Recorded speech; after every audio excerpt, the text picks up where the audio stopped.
샬롬, 주님 안에서 문안드립니다. 서창원 목사입니다. 오늘도 거룩한 주일, 하나님 안에서 복된 주일이길 축복합니다. 오늘 우리가 함께 읽고 나누려는 하나님의 말씀은 창세기 47장 7절로 10절까지입니다. 제가 읽어드리겠습니다. 요셉이 자기 아버지 야곱을 인도하여 바로 앞에 서게 하니 야곱이 바로에게 축복하매 바로가 야곱에게 묻되 내 나이가 얼마냐? 야곱이 바로에게 아뢰되 내 나그네 길의 세월이 130년이니이다. 내 나이가 얼마 못 되니 우리 조상의 나그네 길의 연조에 미치지 못하나 험악한 세월을 보내었나이다 하고 야곱이 바로에게 축복하고 그 앞에서 나오니라. 아멘. 매주 월요일부터 금요일까지 새벽 말씀을 나누고 있습니다. 마태복음을 강의하는 중인데 요즘은 하나님의 나라에 대한 비유가 계속되고 있습니다. 말씀을 읽고 묵상할 때마다 예수님이 비유로 말씀해 주신 하나님의 나라를 우리 자녀들에게도 전해 주어야 한다는 마음이 커집니다. 단순히 자녀들에게 교회를 다니게 하는 것으로 끝나는 것은 조금 부족합니다.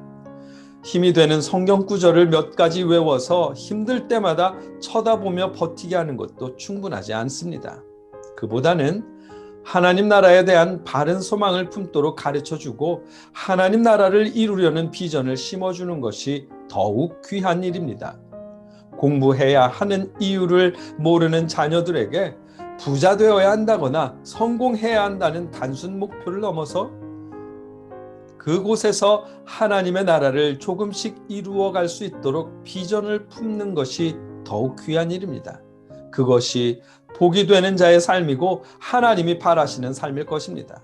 오늘 본문에 그러한 내용이 들어있습니다. 오늘 본문은 요셉을 통해 파라오 앞에 서게 된 야곱의 모습을 담고 있습니다. 떠돌이 부족의 족장에 지나지 않는 야곱이 이집트의 절대자 파라오를 축복하는 모습을 보게 됩니다. 더불어 그 자리에 야곱이 설 수 있었던 이유, 복이 되는 삶을 살고 있는 요셉을 발견하게 됩니다. 이 말씀을 통해 우리 자녀들에게도 복이 되는 삶이 이어져야 한다는 것을 깨닫게 하십니다. 어떤 의미인지 말씀을 자세히 나누도록 하겠습니다.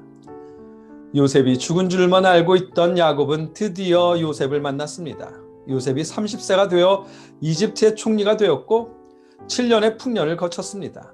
그 풍년 동안 다가올 7년의 기근을 준비해 요셉은 곡식을 차곡차곡 모아놓았습니다.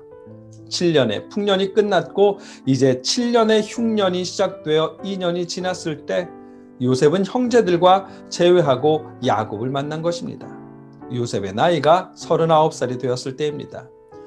요셉의 입장에서는 17세의 노예로 팔렸다가 22년 만에 아버지를 다시 만나게 된 것이고 야곱의 입장에서는 22년 전에 짐승에 물려 죽은 줄로만 알았던 요셉을 다시 만나게 된 것입니다. 그것도 그냥 살아있는 아들을 만나는 것이 아니라 복이 되는 삶을 살아가고 있는 요셉을 만나게 된 것입니다.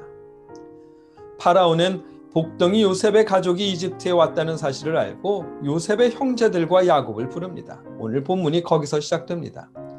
파라오 앞에 나선 야곱은 요셉이 자기 아버지 야곱을 인도하여 바로 앞에 서게 하니 야곱이 바로에게 축복하매 아멘.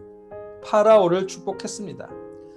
파라오는 이집트의 절대자였고 야곱은 떠돌며 양을 치는 부족의 부족장일 뿐입니다. 일반적으로라면 파라오가 야곱을 축복해야 합니다.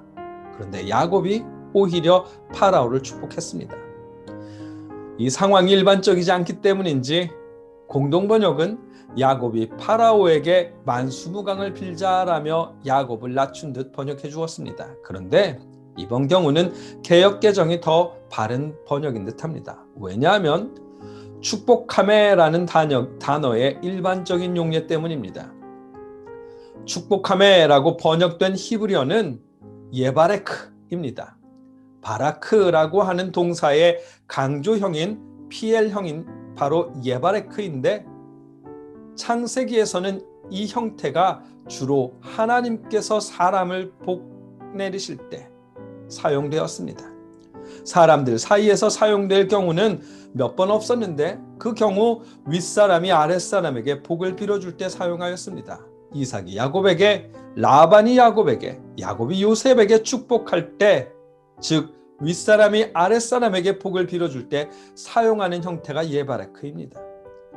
창세기에서의 축복한다는 말은 반드시 성공을 포함한 성취를 품고 있는 단어이기에 위에서 아래를 향해 복을 빌어주는 것입니다.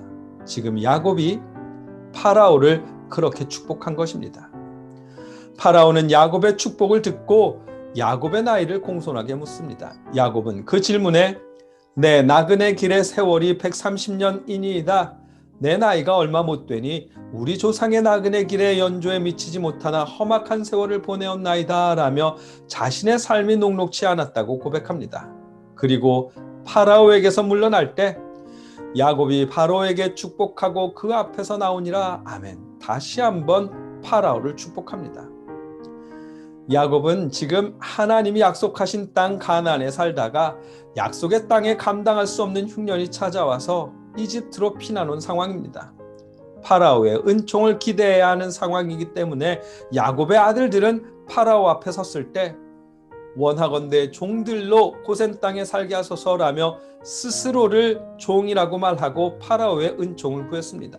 반면에 하나님의 약속을 기억하며 참 주인 되신 하나님의 은총을 경험한 야곱은 내 나그네 길이 내 나이가 라며 파라오 앞에서 자신을 나라고 표현합니다. 더불어 윗사람이 아랫사람에게 복을 빌어주듯 파라오를 축복까지 한 것입니다. 비록 지금은 이집트에 얹혀 살기 위해 찾아온 형편이지만 야곱은 하나님으로부터 복이 되는 삶을 약속받은 사람으로서의 자존감을 잃지 않은 것입니다.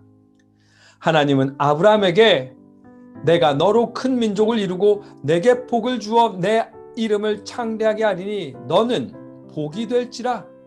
너를 축복하는 자에게는 내가 복을 내리고 너를 저주하는 자에게는 내가 저주하리니 땅의 모든 족속이 너로 말미암아 복을 얻을 것이라 하시며 복이 되는 삶을 약속하셨습니다. 아브라함에게 하신 약속은 이삭을 지나 야곱에게로 이어진 것입니다. 뿐만 아니라 야곱에게 이어져 내려온 복이 되는 삶은 요셉을 통해 이집트에 임한 것입니다. 요셉으로 인해 7년 대기근을 준비할 수 있었고 요셉으로 인해 이집트와 주변에 사는 모든 사람들이 7년 대기근을 모면할 수단이 생긴 것입니다. 하나님께서 약속하신 복이 되는 삶, 그 삶은 이처럼 아브라함에게서 이삭을 지나 야곱을 통해 다시 요셉에게로 이어져 내려온 것입니다. 그것을 알기에 야곱은 이집트로 피해온 상황 속에서도 파라오라는 왕을 축복할 수 있었던 것입니다. 이처럼 오늘 본문은 아브라함에게서 시작하여 이삭을 지나 야곱에게로 다시 요셉에게로 이어져 내려가는 복이 되는 삶을 발견하게 해주십니다.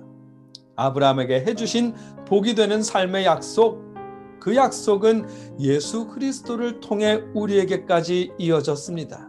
그리고 우리 자녀들에게도 이어져 내려가야 합니다. 하나님을 아는 복, 예수 그리스도를 통해 구원을 얻은 복, 하나님의 자녀로 또 예수님의 제자로 하나님 나라를 소망하며 이루는 삶을 사는 그 복이 우리를 통해 우리 자녀들에게로 이어져야 합니다. 온 세계가 힘든 상황이지만 이 힘든 시간 또한 언제나처럼 극복해 나갈 수 있도록 하나님이 힘주실 것입니다. 힘주시는 하나님을 의지하며 복이 되는 삶을 살아가는 여러분 되시길 기원합니다. 우리뿐만 아니라 우리 자녀들 또한 복이 되는 삶을 이어받아 주변 친구들에게, 이웃들에게 복을 끼치는 복이 되는 삶을 살게 하시기를 소망합니다. 오늘 함께 말씀을 나누는 저와 여러분과 우리 자녀들 모두가 삶의 자리에서 하나님 나라를 이루어가며 복이 되는 삶을 살아갈 수 있도록 하나님께서 역사하시기를 주님의 이름으로 축복합니다. 함께 기도하겠습니다.